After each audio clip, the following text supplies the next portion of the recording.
Hello tout le monde, aujourd'hui s'est déroulé le live d'annonce de la mise à jour 2.2 de Genshin Impact. On a pu avoir pas mal d'infos sur les nouveautés à venir, les bannières, les events, alors on va revenir ici sur ces différents points.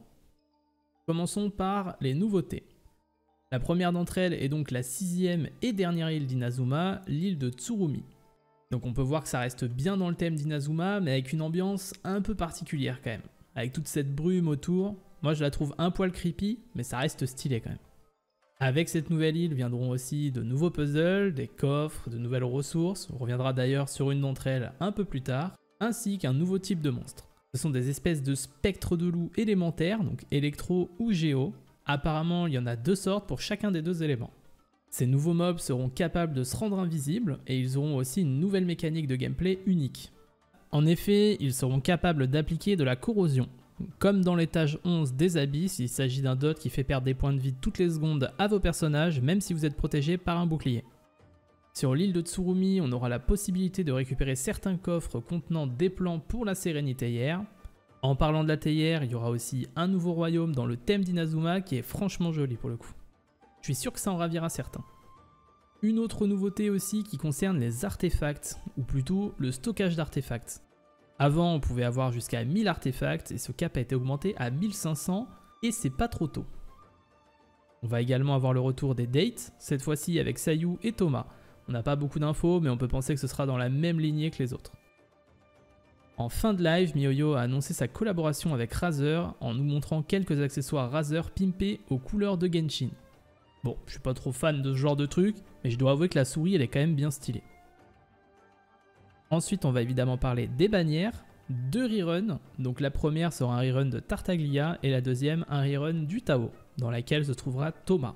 Le nouveau perso, alors c'est un lancier pyro 4 étoiles, sa capacité élémentaire inflige des dégâts pyro et applique un shield. Il a été dit que ce shield était cumulable et qu'à chaque application d'un nouveau stack, sa durée était réinitialisée. Il a aussi été dit qu'évidemment, il y aurait un nombre maximum de stacks possibles, mais qu'il y en aurait suffisamment pour faire de lui un excellent protecteur, donc ça peut être plutôt intéressant. Son ulti, quant à lui, libère une grosse zone de feu autour de lui qui inflige des dégâts et qui envoie des vagues de flammes devant lui quand il tape, en plus d'augmenter les dégâts pyro du personnage sur le terrain.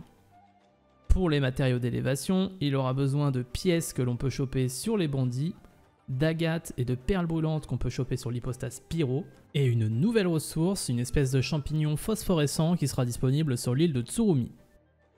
En bannière d'armes, on nous a présenté un arc 5 étoiles qui semble être celui de Tartaglia, ainsi que 3 nouvelles armes 4 étoiles, à savoir une lance, une épée et un arc. Donc on peut imaginer que l'arc sera présent en même temps que Tartaglia, et on croise les doigts pour le retour du bâton d'Oma pendant la bannière du Tao. Pour finir, on va aussi parler des events, et on commence par le Labyrinthe Warrior, où on devra combattre des ennemis dans un labyrinthe, comme son nom l'indique. Et pour nous aider, on aura différents buffs possibles via ce qu'ils appellent des Shikifuda. Ça nous donnera différents bonus et on pourra en avoir jusqu'à 3. En récompense de cet event, on pourra avoir une couronne ainsi qu'un personnage gratuit, il s'agit de Xinyan. Ensuite, l'event suivant sera Shadow of the Ancien, avec mon super accent, on se moque pas. Cet event se déroulera sur 3 phases. La première nous demandera à l'aide d'un gadget d'aller déterrer des choses dans différentes zones précises. La deuxième phase nous fera charger un dispositif en énergie pendant des combats. Et pendant la dernière phase, on devra combattre un colosse des ruines surboosté où les dispositifs de la phase 2 seront encore présents. On aura aussi le retour de l'événement musical, le jeu de rythme que l'on a pu avoir pendant le festival de Mondstadt, mais avec quelques modifications tout de même, à savoir un nouvel instrument déjà, c'est une sorte de guitare. On sera cette fois accompagné par un autre personnage, il aura un instrument différent du vôtre et du coup ça rend le truc plutôt pas mal je dois dire. Il y aura aussi un nouveau style de notes que l'on devra maintenir. L'événement suivant sera Dream of Bloom et ça portera sur les fleurs.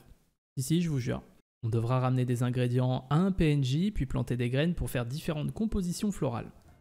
Les fleurs seront échangeables avec d'autres joueurs, un peu dans le style de l'événement des photos qu'on a pu avoir avec le daguerreotype cassé à l'IUE, je sais pas si vous vous rappelez. On pourra utiliser ces fleurs dans sa théière en tant que décoration.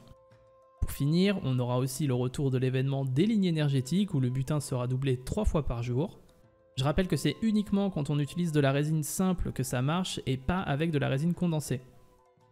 Voilà, c'est à peu près tout pour les ajouts importants de la mise à jour 2.2. Gardez à l'esprit que certaines choses sont quand même susceptibles de changer.